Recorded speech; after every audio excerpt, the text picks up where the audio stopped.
आज हम बात करने वाले हैं इंसर्ट टैब के आगे के ऑप्शंस की, जिसमें पहला है हमारे पास फिल्टर्स। इस फिल्टर के अलावा दो तरह के और फिल्टर हमारे पास हैं। पहला है स्लाइसर, दूसरा है टाइमलाइन। स्लाइसर किसी भी टेबल, पाइवेट चार्ट या क्यूब फंक्शन के लिए यूज किया जाता है, और टाइमलाइन टेबल के लिए यूज नहीं होती, सिर्फ pivot table, pivot chart and cube function के लिए यूज होता है। अब जैसे ये हमारे पास एक टेबल है और इस पे आप स्लाइसर लगाना चाहते हैं, तो मैं सिंपली स्लाइसर पे क्लिक करूंगा।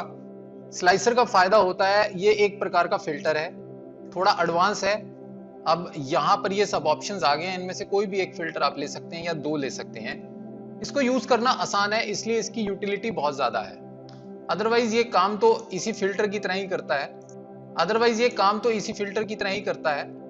आइए डिफरेंस को जानते हैं। अब जैसे मुझे सेल्समैन पर और डिस्काउंट परसेंटेज पर फिल्टर लगाना है, तो अब ये दो स्लाइसर मेरी स्क्रीन पर आ गए हैं। अब यहाँ जैसे ही मैं सेल्समैन 1 की सेल देखना चाहता हूँ सिर्फ, तो मैं इस पे क्लिक करूंगा तो मेरे पास डाटा सिंपली सेल्समैन 1 का ही शो होने लगा है।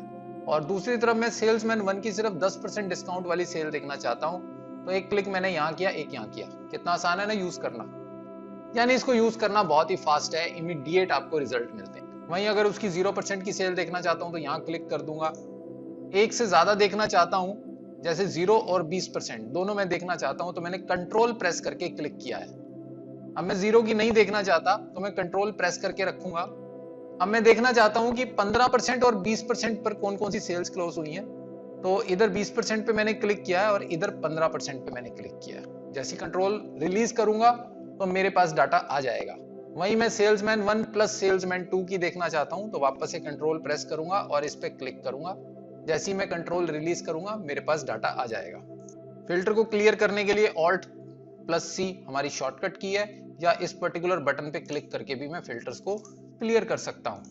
नेक्स्ट ऑप्शन हमारे पास अवेलेबल है, वो है टाइमलाइन। टाइमलाइन पाइवेट टेबल में या पाइवेट चार्ट में यूज होगा या क्यूब फंक्शंस में यूज होगा। क्यूब फंक्शन अभी हम इस पर्टिकुलर कोर्स में डिस्कस करने वाले नहीं है, वो एडवांस का पार्ट है, उसको हम आगे चलकर डिस्कस करेंगे। तो टाइमलाइन को समझने के लिए हम वापस से आ जाते हैं अपनी पाइवेट टेबल पे। हमने इसी टेबल से एक पाइवेट टेबल बनाई है, लेकिन इस टेबल में मैंने एक छोटा सा चेंज किया है। मैंने इस टेबल में आपके सामने एक मंथ का कॉलम ऐड किया था, वो मंथ का कॉलम अब मैंने डिलीट कर दिया है। वो मंथ मैंने इसलिए ऐड किया था क्योंकि पाइवेट टेबल में जब मैं डेट वाइज फिल्ट्रेशन कर रहा था तो मुझे हर डेट पर इंडिविजुअली क्लिक करना पड़ रहा था, लेकिन बिना मंथ का कॉलम ऐड किए मैं टाइमलाइन से बड़ी आसानी से डेट्स को फिल्टर कर सकता हूं। उसमें मुझे इस फिल्टर की भी रिक्वायरमेंट नहीं है। मैं सिंपली इस पर्टिकुलर पाइवेट टेबल पर क्लिक करके टाइमलाइन पे क्लिक करूंगा।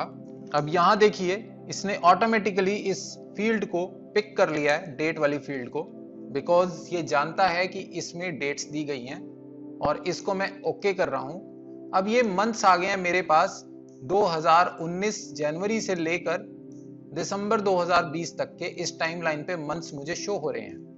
अब यदि मैं 2019 के सिर्फ जुलाई की सेल देखना चाहता हूं, तो मैं सिंपली इस पे डबल क्लिक करूंगा। अब देखिए ये टाइमलाइन आ गई है। इन हैंडल्स को मैं बड़ा या छोटा कर सकता हूं, यानी मल्टीपल मंथ्स को मैं इंक्लूड कर सकता हूं। अब जुलाई की देखना चाहूं तो ये सिर्फ जुलाई की है। अगस्त की देखना चाहूं तो मैं अगस्त पे डबल क्लिक करूंगा। एक से ज्यादा मंथ की देखना चाहूं तो मैं इसको बढ़ा सकता हूं। जुलाई से लेकर सितंबर की देखना चाहूं तो इसको और बढ़ा सकता हूं। तो इस तरह से मैं टाइमलाइन का यूज करके भी डेट्स या मंथ्स या वीक्स को फिल्टर कर सकता हूं। फ्रीक्वेंसी को मैं यहां से बढ़ा या घटा भी सकता हूं। अगर मुझे डे वाइज कैलेंडर चाहिए तो इस तरह से मैं डेट वाइज फिल्ट्रेशन भी कर सकता हूं। अगर मुझे चाहिए कि मुझे सिर्फ और सिर्फ 1 से लेकर 15 जुलाई तक जो सेल हुई है वो दिखे, तो मैं यहां से उसकी फिल्ट्रेशन भी कर सकता हूं, जो कि बड़ी इजी टू यूज है। मैं क्वार्टर वाइज भी कर सकता हूं। मुझे सिर्फ सेकंड क्वार्टर की सेल देखनी है या थर्ड की देखनी है, और यहां पर फिल्ट्रेशन करने के लिए मुझे मंथ का एक्स्ट्रा कॉलम भी ऐड नहीं करना पड़ा। तो चलिए इसको डिलीट कर देते हैं। इंसर्ट में आगे बढ़ते हैं। नेक्स्ट ऑप्शन हमारे पास है इंसर्ट में लिंक। ये हाइपर लिंक है जिसका शॉर्टकट की कंट्रोल के है। एमएस वर्ड में हम इसको ऑलरेडी डिस्कस कर चुके हैं। नेक्स्ट है टेक्स्ट, जिसमें text box, header footer, word art, signature line and object है। ये भी हम डिस्कस कर चुके हैं। हेडर फुटर में थोड़ा सा चेंज आ जाता है, बिकॉज अब आप कहेंगे कि एक्सेल में तो कोई पेज ही नहीं है, तो हेडर और फुटर का क्या मतलब हुआ। जैसे आप इस पे क्लिक करेंगे तो एक्सेल शीट देखिए पेजेस में कन्वर्ट हो गई है। जो भी आपका पेज लेआउट है और जो भी आपने साइज सेट किया हुआ है, जैसे यहाँ पर लेटर साइज है तो उसके अकॉर्डिंगली आपको सेल्स डिवाइडेड होते हुए नजर आ गए हैं। तो इस तरह से आप हेडर फुटर का यूज कर सकते हैं। और इस व्यू को देखने के लिए आप यहाँ पर पेज लेआउट व्यू पे क्लिक करेंगे तो आपको पेजेस के अकॉर्डिंग व्यू नजर आएगा। बाय डिफॉल्ट हम नॉर्मल व्यू पे रहते हैं, ऐसा नहीं कि उस व्यू को जनरेट करने के लिए आपको हेडर फुटर ऑन करना है। आप सिंपली पेज लेआउट व्यू पे क्लिक करके भी इस पर्टिकुलर व्यू को देख सकते हैं और हेडर या फुटर ऐड कर सकते हैं।